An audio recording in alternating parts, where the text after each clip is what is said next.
par rapport à la volonté de Benjamin Netanyahou, bien sûr que c'est l'homme fort du parti.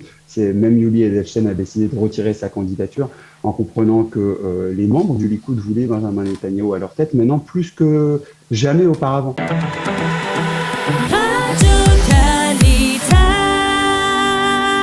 Nous avons le plaisir d'être en ligne avec Raphaël Hamzalak. Raphaël, bonjour au Boker Tov.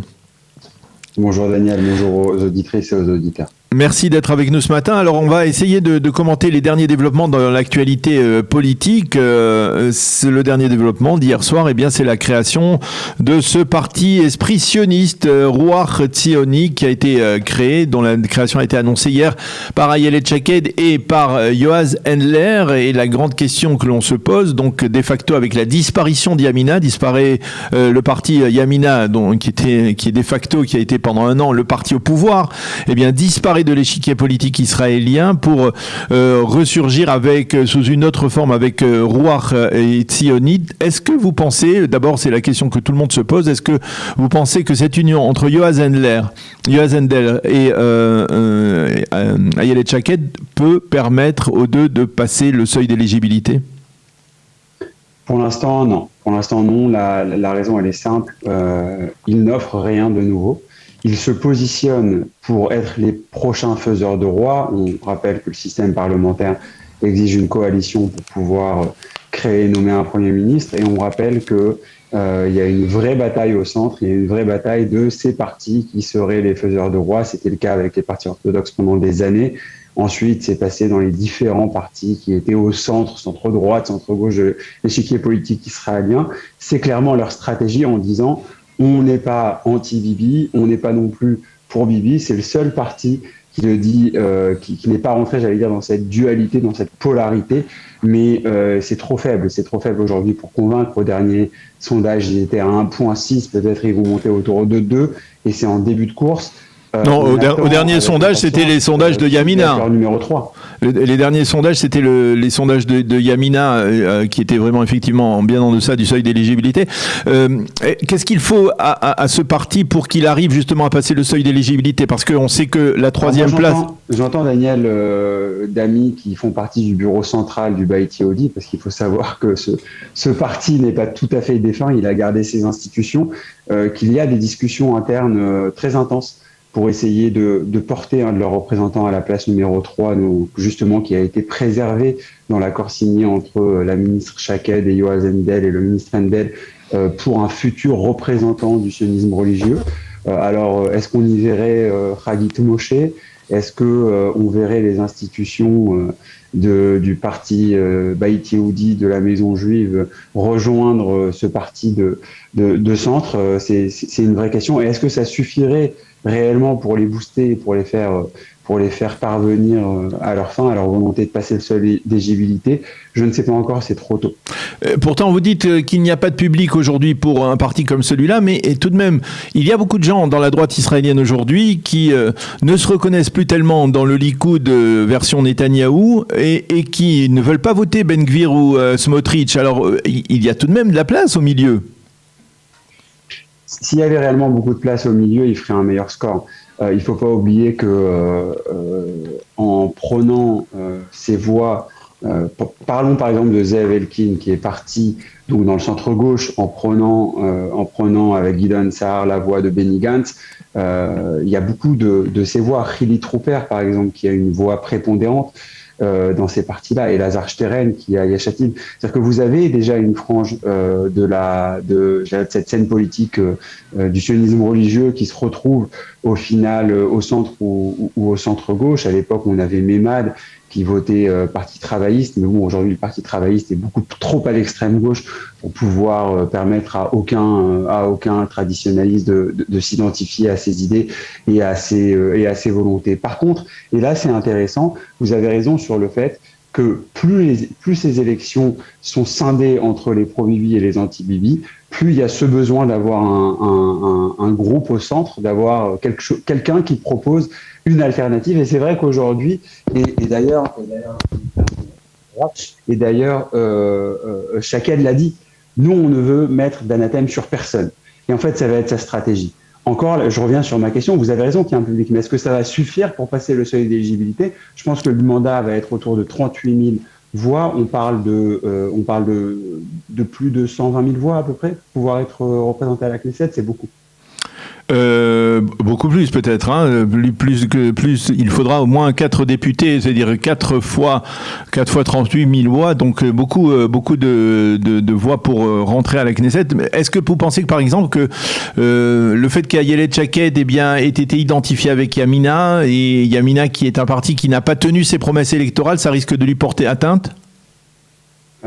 D'abord, bien entendu, mais pas que Ayelet Shaked. Il faut savoir que le mariage politique auquel on a assisté hier est un mariage politique bizarre. Parce que j'aimerais réagir sur ce que vous venez de dire au préalable par rapport au parti de Smotrich. Le parti de Smotrich, il a une particularité, c'est qu'ils ont des primaires.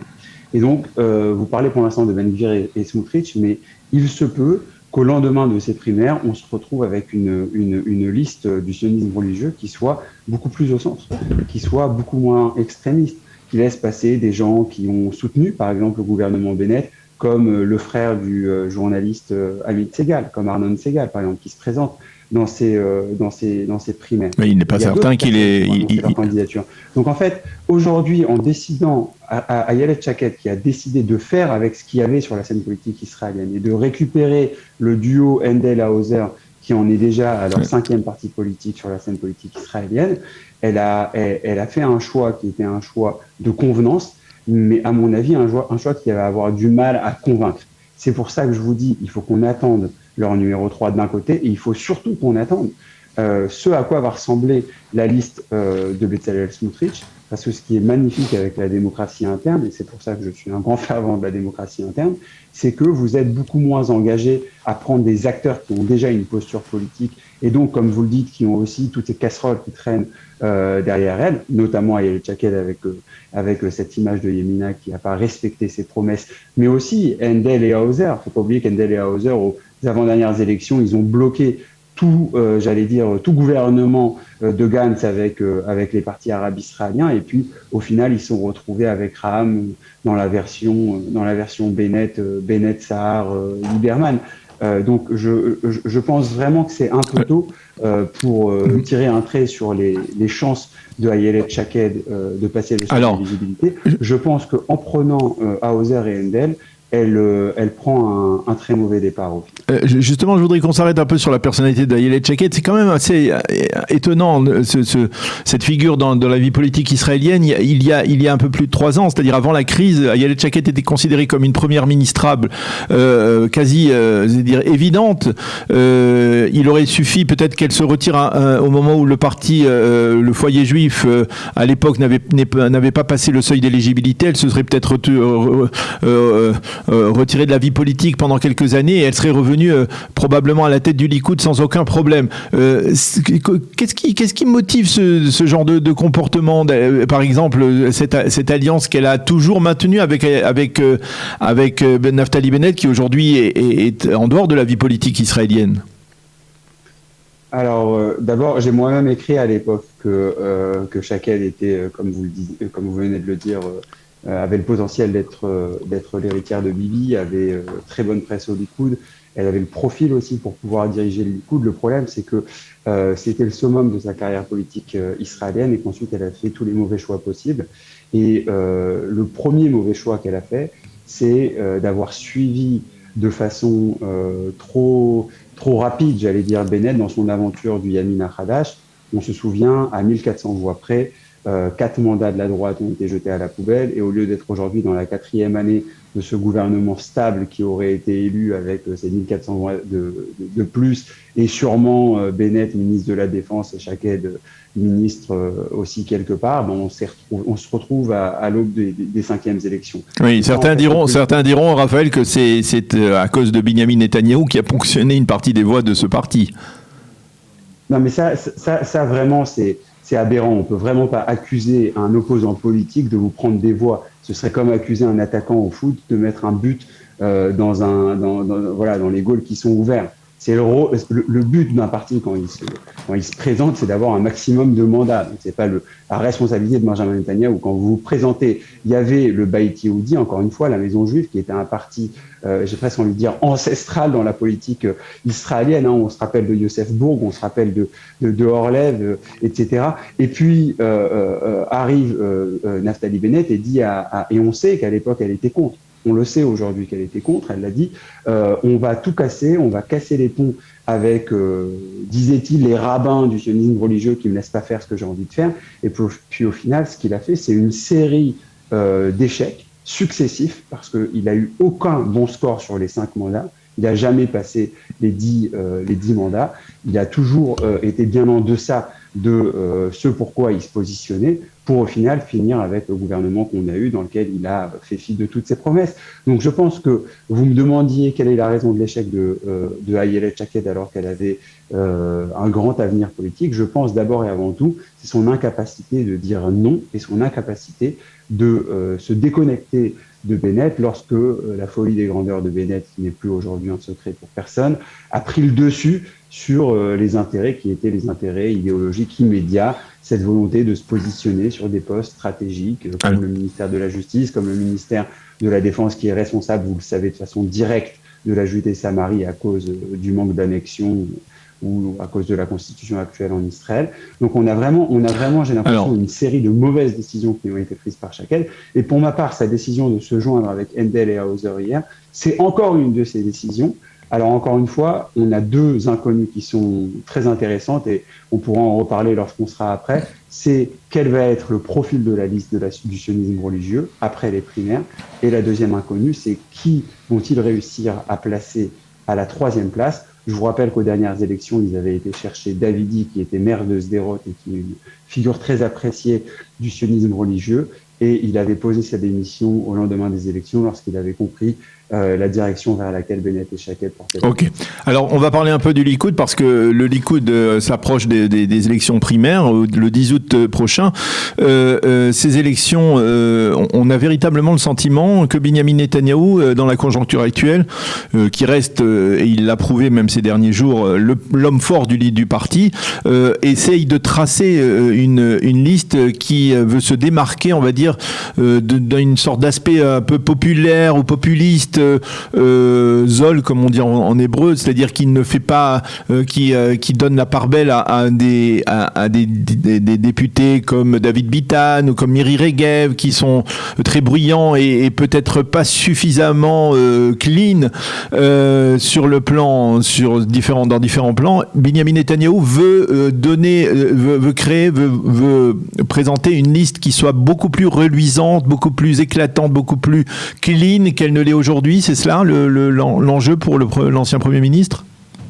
Déjà, ça me fait toujours sourire de parler de la qualité de la liste du Likoud, notamment de parler de personnes comme Miri Regev ou comme David Bitan, qui ont tous deux les 2e cycles universitaires, qui ont eu des postes importants. Il ne faut pas oublier que Miri Regev, elle était à l'échelon, un des échelons les plus élevés, général, avec les grades les plus élevés à Tzahal.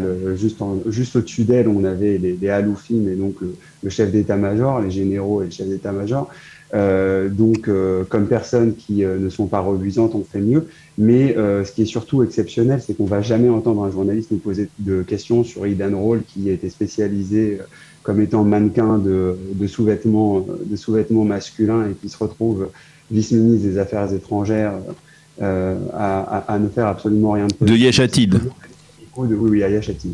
C'est toujours la liste du Likoud qui est la direction de ces questions des journalistes, et c'est quand même assez fantastique. Mais je vais quand même répondre et dire 2 choses.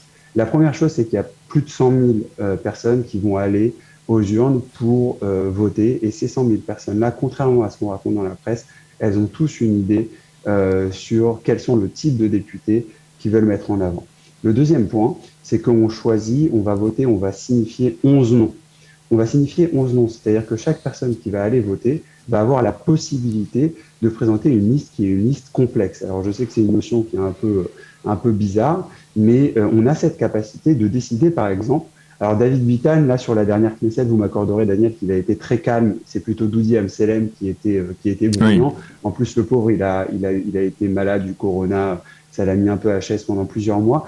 Mais aujourd'hui, si moi je dois avancer les 3 éléments qui j'allais dire, se battent un peu dans ma tête sur le positionnement que je vais avoir sur la liste que je vais présenter, c'est d'abord l'attachement à la terre d'Israël. Et là, il y a notamment Benny Gantz, Israël Gantz, du conseil qui est à la tête de la Judée-Samarie, qui a quelques députés comme Yuli Edelstein, qui est très proche des implantations en Judée-Samarie, mais aussi cette lutte, et on peut pas la mettre de côté, cette lutte contre ce qu'on va appeler cette hégémonie politique, le non-équilibre entre les différents pouvoirs qui sont en présence en démocratie. Et pour ce faire, il y a des noms qui sont intéressants, comme Galid Distalad Barian, il y a des noms qui sont intéressants, comme Amir Ohana, il y a des noms qui sont intéressants, comme Doudi Amsalem. Parce que parfois, pour pouvoir faire face à une agression très violente, il faut savoir aussi ne pas avoir sa langue dans sa poche. Donc, par rapport à la volonté de Benjamin Netanyahu, bien sûr que c'est l'homme fort du parti. Même Yuli Edelstein a décidé de retirer sa candidature en comprenant que les membres du Likoud voulaient Benjamin Netanyahu à leur tête, maintenant plus que jamais auparavant, pour la simple et bonne raison que, en décidant de le crucifier, et on l'a vu encore avec ce qu'Amit Segal a mis dans nos écrans, et le fait que toutes les institutions d'État ont participé à ce qu'on appelle maintenant ce putsch politique contre Benjamin Netanyahu, eh bien, ça renforce sa position. Alors, bien évidemment, je ne sais pas si les auditeurs et les auditrices le savent, vous savez qu'au Likoud, on fait de la ségrégation positive et il y a certaines places qui sont préservées pour des gens comme par exemple un Olé Hadash à la place 33, comme par exemple un certain nombre de femmes, c'est pas la parité non plus, mais pour assurer une femme nouvelle, par exemple, à chaque fois dans les 20 premières places, etc. Et il y a des places pour les régions. Et là, dans les régions, oui. C'est bien compliqué, dans les régions, il y a énormément de ce qu'on appelle des deals, effectivement, des personnes qui sont parfois peu recommandables, qui essaient d'arriver à un poste de député. Et pour contrecarrer ce deal, Benjamin Netanyahu, il a fait quelque chose de très simple, il a retiré le droit de vote au comité de bureau, donc ça aurait été quelques centaines de personnes qui voteraient pour ces personnes-là, et il a remis ces places-là à l'électorat de ces régions-là. Donc moi, je suis plutôt confiant, Daniel, sur le fait que la liste qui va en sortir sera une liste très pondérée, parce que lorsque Benjamin Netanyahu avait fait la même chose il y a 20 ans en retirant la liste des députés des différents membres du bureau central du Likoud et en invitant tous les membres du Likoud à voter, eh bien on a reçu des listes qui étaient toujours très hétérogènes en tout cas. Eh bien, Raphaël Hamzalag, merci beaucoup pour toutes ces précisions. Je rappelle que vous êtes effectivement membre du Likoud, que vous serez l'un des 130 000 adhérents au Likoud à voter le 10 août pour la formation de cette liste électorale du parti aux prochaines élections. Merci beaucoup d'avoir été avec nous, de nous avoir donné votre interprétation des derniers développements politiques. Merci d'avoir été avec nous. Bonne journée, à bientôt. Merci Daniel, bonne journée.